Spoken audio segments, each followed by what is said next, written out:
नमस्कार मेरे प्रिय दोस्तों, कैसे हैं आप सभी।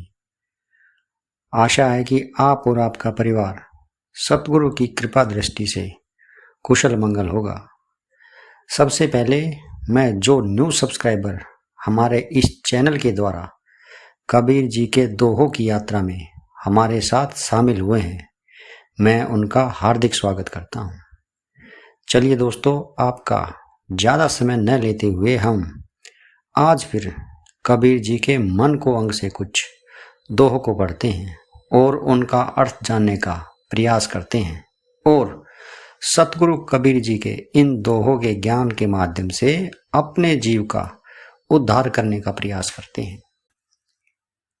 मन पाँचों के बस पड़ा, मन के बस नहीं पाँच।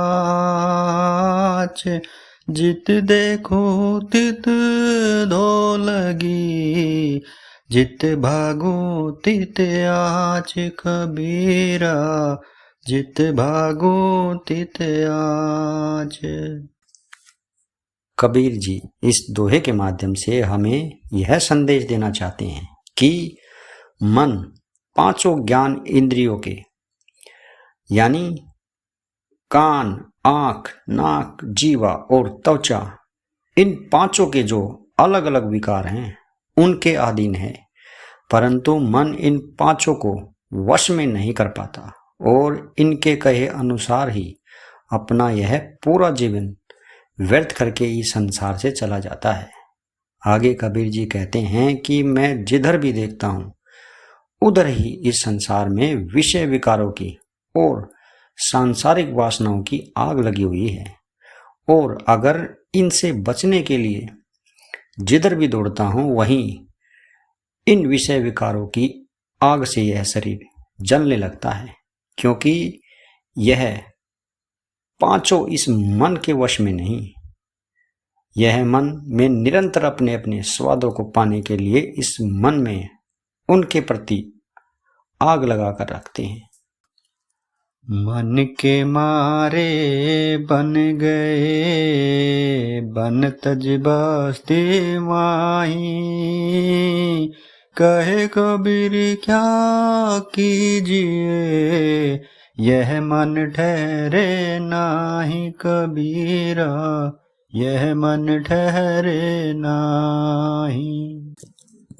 कबीर जी इस दोहे के माध्यम से हमें यह संदेश देना चाहते हैं कि लोग मन से हार कर और इससे परेशान होकर और इस संसार के कलेशों और जिम्मेदारियों से परेशान होकर वन में चले जाते हैं, परंतु वहां भी उनकी यही स्थिति रहती है, क्योंकि मन में जितने भी विषय विकार और जितनी भी वासनाएं थी वो तो ज्यों की त्यों ही रहती हैं।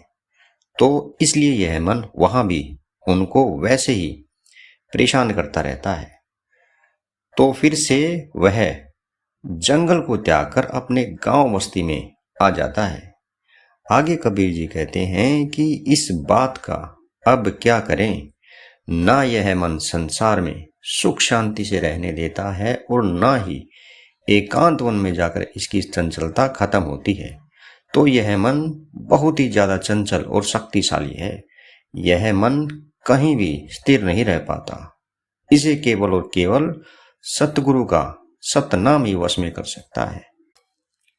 मन मुरीद सने सार का, गुरु मुरीद कोई साथ। जो माने गुरु बचन को, ताका मता अगाध कबीरा, ताका मता अगाध। कबीर जी इस दोहे के माध्यम से हमें यह संदेश देना चाहते हैं कि यह पूरा ही संसार मन का दास बन चुका है, यानी जैसा मन चाहता है उसी के अनुसार ही लोग चलते हैं और उसका कहाँ मानते हैं। परंतु यहाँ सतगुरु के दास तो कोई विरले ही साधु संत हैं जिनके वश में यह मन होता है।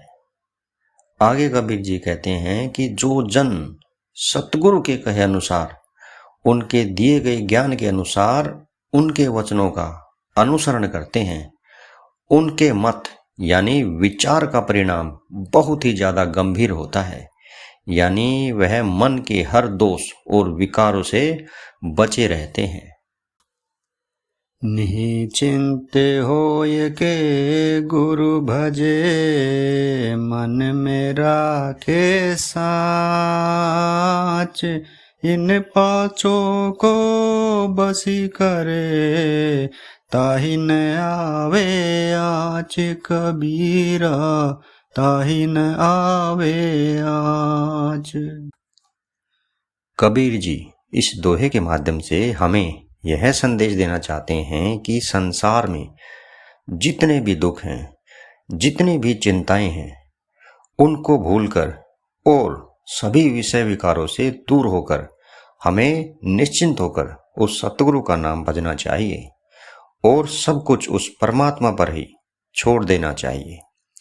कबीर जी साथ में यह भी कहते हैं कि हमें अपने मन में हमेशा सच, जो कि स्वयं सतगुरु है, उसको बसाना चाहिए। इससे मन की सभी दुर्भावनाएं समाप्त हो जाती हैं।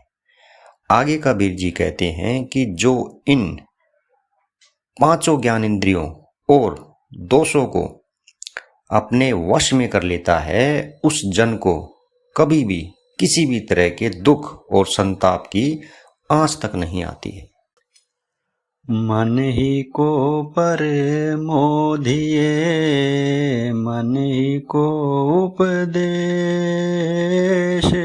जो यह मन को बसी करे, शीस हो ये सब देश कबीरा, शीस हो ये सब देश। कबीर जी इस दोहे के माध्यम से हमें यह संदेश देना चाहते हैं कि हमें हमेशा ही अपने इस मन को समझना चाहिए और इसको हमेशा समझाना चाहिए कि जब भी यह संसार की ओर भागे, इसे अपना शिष्य सेवक बनाकर रखना चाहिए और इसे हमेशा ही ज्ञान उपदेश देते रहना चाहिए कि तुझे उस तरफ नहीं जाना चाहिए, वह तेरा हित नहीं है।